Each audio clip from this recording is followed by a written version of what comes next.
আল্লাহ তাআলা এই মাসের মধ্যে এরকম একটা বিধান দিয়েছেন যে যাদের উপর নেশাব পরিমাণ সম্পদ থাকে, মাল থাকে, আল্লাহ তাআলা তাদের উপর কোরবানি করা ওয়াজিব করে দিয়েছেন। কোরবানি বহুত বড় একটা নেক আমলের একটা অন্যতম পন্থা। আমরা গত পর্বে আমরা বলেছিলাম যে কেউ যদি ইখলাসের নিয়তে, কেউ যদি আল্লাহ তাআলাকে সন্তুষ্টি অর্জনের জন্য নিয়তটা পাকাপোক্ত করে, আল্লাহ তাআলার জন্যই, আর কোনো ব্যক্তির জন্য নয়। আল্লাহ তাআলা কোরআনে মাজিদে ইরশাদ করেছেন, ইন্না সলাতি ওয়া নুসুকি ওয়া মাহইয়ায়া ওয়া মামাতি লিল্লাহি রাব্বিল আলামিন। একমাত্র আল্লাহ পাকের সন্তুষ্টি অর্জনের জন্য। ইন্না সলাতি, নিশ্চয় আমার নামাজ এবং আমার কোরবানি একমাত্র কার জন্য? আল্লাহ তাআলার জন্য। ওয়া নুসুকি, আল্লাহ তাআলার জন্য কোরবানি, আমার এই কোরবানি। তাহলে আমরা দুইটা প্রশ্নের উত্তর জেনে নিই, যেগুলি আমাদের জানাটা অত্যন্ত প্রয়োজন এবং জরুরি। এক নাম্বার প্রশ্ন, এক ব্যক্তির উপর কয়টি কোরবানির ওয়াজিব? কোনো ব্যক্তির যদি নেশাব পরিমাণ সম্পদ থাকে, বিশেষ করে বর্তমান সময়ে দেখলাম যে নেশাব পরিমাণ সম্পদের একটা হিসাব যে ৬৭,০০০ প্লাস যার কাছে থাকবে সেই ব্যক্তির উপর কোরবানি কি ওয়াজিব, অর্থাৎ ৬৭,০০০ টাকা সমপরিমাণ টাকা থাকলে তার উপর কি কোরবানি করা ওয়াজিব। দেখো, অনেকের তো শুধু ৬৭,০০০ না, ৬৭ লাখও থাকে না, এরকম কোটি টাকাও থাকে। তাহলে তো তার দেখা যায় অনেকগুলো নেশাব পরিমাণ সম্পদের সে মালিক, ঠিক না? না, সে যত পরিমাণ টাকার মালিক হোক না কেন, তার জন্য একটা কোরবানি ওয়াজিব। কয়টা কোরবানি ওয়াজিব? একটা কোরবানি কি ওয়াজিব। দেখো, এখানে কিফায়াতুল মুফতি নামক গ্রন্থে উল্লেখ আছে, নেশাব পরিমাণ সম্পদের মালিক এক ব্যক্তির উপর একটি মাত্র কোরবানি ওয়াজিব হয়ে থাকে। সে যত সম্পদের মালিকও হোক না কেন, তার উপর একাধিক কোরবানি ওয়াজিব নেই। দেখছনি কি বলছে?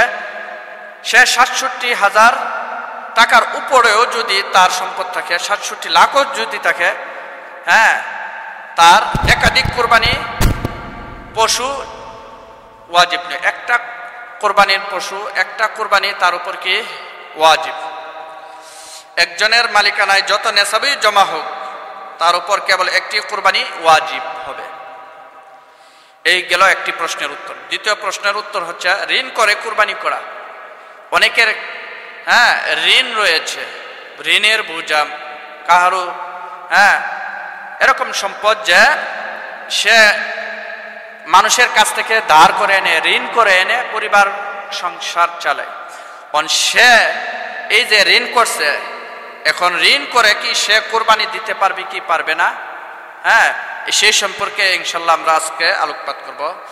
মাসআলা নম্বর ১, ওয়াজিব না হলে ঋণ করে কোরবানি করা ভালো নয়। ৬৭,০০০ সমপরিমাণ টাকা যদি এখন তার থাকে, তাহলে তার উপর একটা কোরবানি ওয়াজিব না? সেই পরিমাণ টাকাও তার কাছে নাই, সে মানুষের কাছ থেকে ধার করে করে এনে কি করে চলে, পরিবার সংসার চালায়। এখন ঋণ করে কোরবানি করা এটা কি ভালো নয়। ২ নম্বর মাসআলা, ঋণগ্রস্ত ব্যক্তি কোরবানি করলে যদি তার সম্পদ শেষ হয়ে যায়, তাহলে কোরবানি করবে না। তুমি মানুষের কাছ থেকে ধার করে নিয়ে আসছে, কিছু টাকা ধার করে নিয়ে আসা হয়েছে, সে এই ঋণের টাকা দিয়ে সে পরিবার সংসার চালায়। এখন সে যদি কোরবানি করে, এতে তার ধন সম্পদ কি হয়ে যাবে? শেষ হয়ে যাবে, একেবারে শেষ হয়ে যাবে। তার আর কোনো কিছু বাকি থাকবে না, তাহলে তার কোরবানি করার কি নাই, প্রয়োজন নাই। যদি কোরবানি করে তাহলে তা আদায় হয়ে যাবে। কোরবানি করলে যদি ঋণ করেও যদি মনে করে যে কোরবানি করতে পারবে, শেষ হবে না, তাহলে করতে পারবে। আর যদি মনে করে যে তার শেষও হয়ে যাবে সম্পদ, সে ইচ্ছা করছে যে শেষ হয়ে গেলে সম্পদ হয়ে যাবে আমি তো আল্লাহ তাআলাকে সন্তুষ্ট অর্জনের জন্য কোরবানি করতেছি, আর এই সম্পদ তো আমার না, আল্লাহ তাআলার। তারপরে যদি সে কোরবানি করে তাহলে কি হবে? তার কোরবানি হয়ে যাবে, আদায় হয়ে যাবে। কারণ কেউ কেউ মনে করেন যে ঋণ করে কোরবানি করা জায়েজ নেই এবং এতে কোনো সওয়াব হয় না। অনেকে মনে করে যে ঋণ করে যে আমি কোরবানি দেবো, এটার তো সব পাইতামই না, এরকম ধারণা। এটা অত্যন্ত ভুল, নিতান্ত ধারণা ভুল। সব অবশ্যই পাবে, তবে কাজটি উত্তম নয়। তোমার এই কাজটা তুমি এক ঋণও টানতেছ, আবার তুমি আবার ঋণ করে তুমি কোরবানি করবা, তোমার ঋণ ডবল হয়ে যেতেছে না? হ্যাঁ, সব তুমি ঠিকই পাইবা, তবে এক কাজটা তোমার ভালো না, উত্তম না। তাছাড়া যত সম্ভব ঋণ না করা উচিত।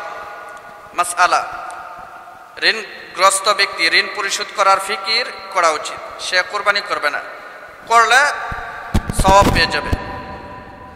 বিশেষ করে আরেকটা মাসআলা, তালেবে ইলমের জন্য নফল কোরবানি করার চেয়ে দ্বীনি কিতাব খরিদ করা উত্তম।